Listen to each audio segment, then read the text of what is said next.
distinguished as the country's first female Muslim in the field, Dr. Maryam Afifa Ansari. A big round of applause.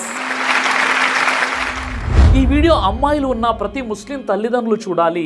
ఒక సాధారణ Urdu medium ముస్లిం అమ్మాయి దేశం గర్వించదగ్గ doctor ఎలా అయింది?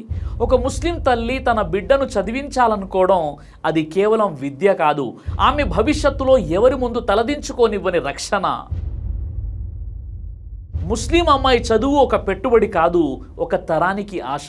నేడు ఆమె చదువుకుంటే రేపు ఆమె కుటుంబం, ఆమె పిల్లలు, ఆమె సమాజం బలంగా మారతాయి.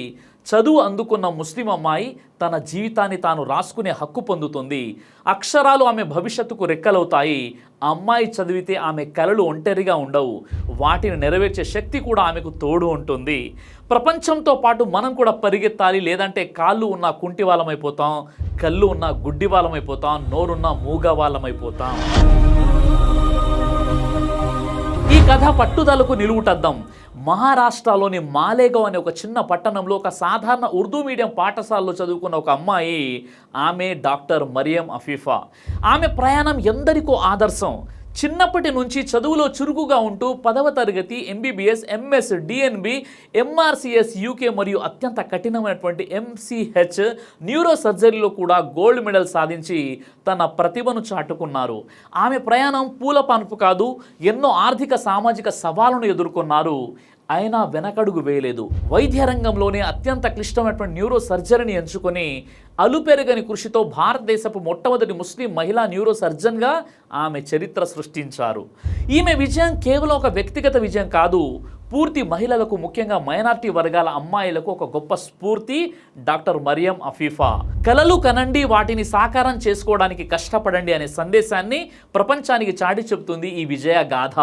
ప్రతి ఒక్కరూ తెలుసుకోవాల్సిన నిజమైనటువంటి స్ఫూర్తి.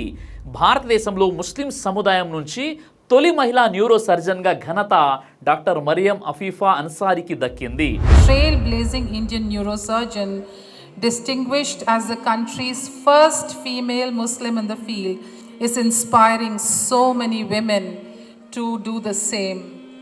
Dr. Maryam Afifa Ansari. A big round of applause. Doctor Mariyam Afifa Ansari మహారాష్ట్రలోని మాలేగావ్లో జన్మించింది. 7వ తరగతి వరకు ఉర్దూ మీడియంలో చదువుకొని తర్వాత హైదరాబాద్ వచ్చి 10వ తరగతి వరకు మళ్ళీ ఉర్దూ మీడియంలోనే చదివి గోల్డ్ మెడల్ సాధించింది. ఆమె తల్లి ఉర్దూ టీచర్.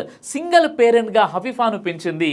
ఉస్మానియా మెడికల్ కాలేజీలో ఎంబీబీఎస్ పూర్తి చేసి 5 గోల్డ్ మెడల్ సాధించింది.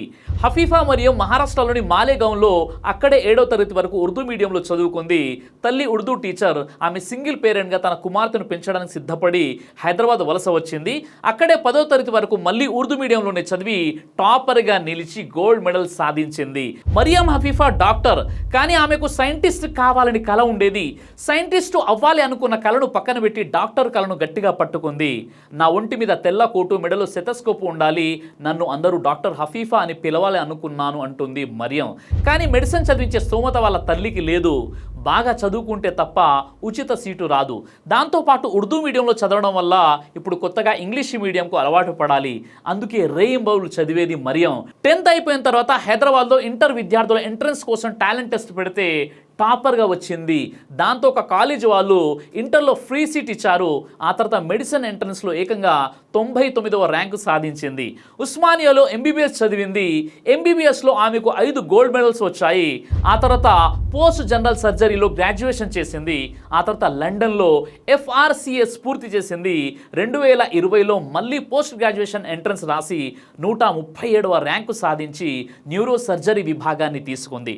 సాధారణంగా మహిళా డాక్టర్లు పీడియాట్రిషియన్లుగా లేదా గైనకాలజిస్టులుగా పోస్ట్ గ్రాడ్యుయేషన్ ఎంచుకుంటారు. ఇతర ముఖ్య విభాగాలను ఎంచుకున్న న్యూరో సర్జరీలోకి ప్రవేశించేవారు తక్కువగా ఉంటారు. ముస్లింలో అయితే అస్సలు లేరు.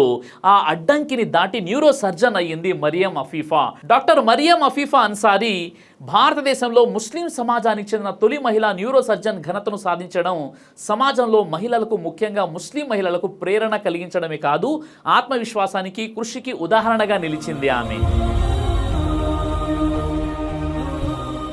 సాధారణంగా మన ముస్లిం అమ్మాయిల యొక్క తల్లిదండ్రులు వారి మైండ్ సెట్ ఎలా ఉంటుందంటే అమ్మాయి 10వ తరగతి వరకు చదువుకుంటే సరిపోతుంది, లేదా మదర్సాకి పంపించి ఖురాన్ నాజిలా చదివిస్తే సరిపోతుంది, ఆ తర్వాత వెంటనే పెళ్లి చేయొచ్చు అనే భ్రమలో ఉంటారు మన ముస్లిం పేరెంట్స్. మీరు ఈ ఆలోచనతో ఉంటే మీ పిల్లల భవిష్యత్తును మీరే నాశనం చేస్తున్నారు. ఎందుకంటే ఇప్పుడు రోజులు మారుతున్నాయి, పరిస్థితులు కూడా మారుతున్నాయి. మహిళలకు ఎడ్యుకేషన్ లేకుంటే ఏమీ లేనట్లే. కాబట్టి వారిని ఉన్నత చదువులు చదివించండి, అప్పుడే పెళ్లి చేసి పంపించేయాలనే ఆలోచన ఇకనైనా మానుకోండి. ధార్మిక విద్య అవసరం లేదు అని నేను చెప్పడం లేదు, ఖచ్చితంగా ధార్మిక విద్య కూడా అవసరమే. కానీ మీ పిల్లల్ని కేవలం ధార్మిక విద్యకే పరిమితం చేయకండి. మదర్సాలకి మీ పిల్లల్ని పంపించకూడదు అని నేను చెప్పడం లేదు, కానీ మన పిల్లల్ని కేవలం ధార్మిక విద్యకు లేదా మదర్సాలకి పరిమితం చేయకండి, ప్రపంచంతో పాటు పోటీ పడేలా చేయండి అని నేను అంటున్నాను. ముస్లిం అమ్మాయి చదివితే ఒక కుటుంబమే కాదు, మొత్తం సమాజం వెలుగులోకి వస్తుంది. ఇస్లాం మొదటి ఆజ్ఞ చదువు, అది పురుషుడికే కాదు మహిళకు కూడా సమానంగా వర్తిస్తుంది. పరదాలో ఉండొచ్చు కానీ అజ్ఞానంలో ఎందుకు? జ్ఞానం ప్రతి ముస్లిం మహిళ హక్కు.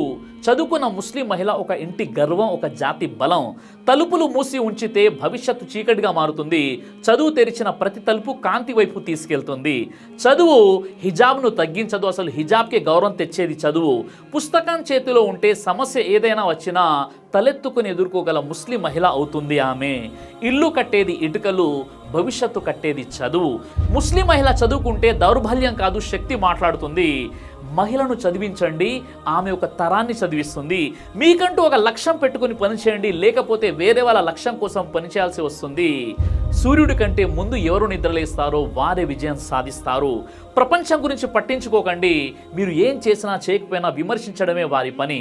అయితే ముఖ్యంగా ఉర్దూ మీడియంలో చదువుకున్న వారు, మేము ఉర్దూ మీడియం చదువుకున్నాం కాబట్టి ఏమీ సాధించలేమని అనుకునే వాళ్లకు మరియం హఫీఫా ఒక ఉదాహరణ.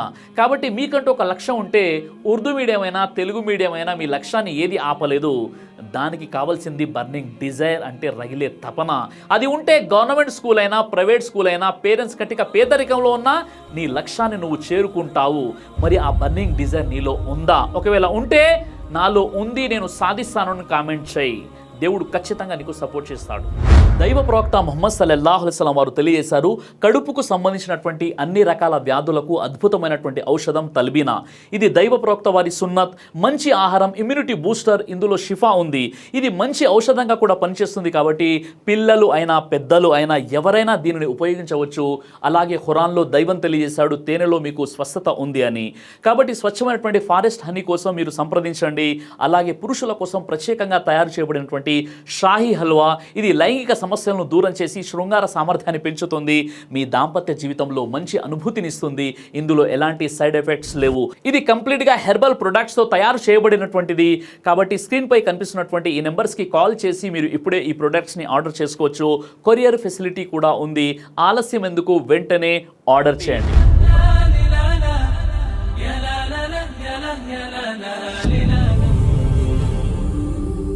బ్రదర్ సిరాజ్ అని యూట్యూబ్ ఛానల్ని మీరు సబ్స్క్రైబ్ చేసినట్లయితే ఇన్షాల్లా దేవచిత్తం అయితే మీకు వీడియోస్ వస్తుంటాయి. అదేవిధంగా బ్రదర్ సిరాజ్ అనేటటువంటి ఫేస్బుక్ని కూడా లైక్ చేయడం వల్ల మీకు వీడియోస్ వస్తుంటాయి.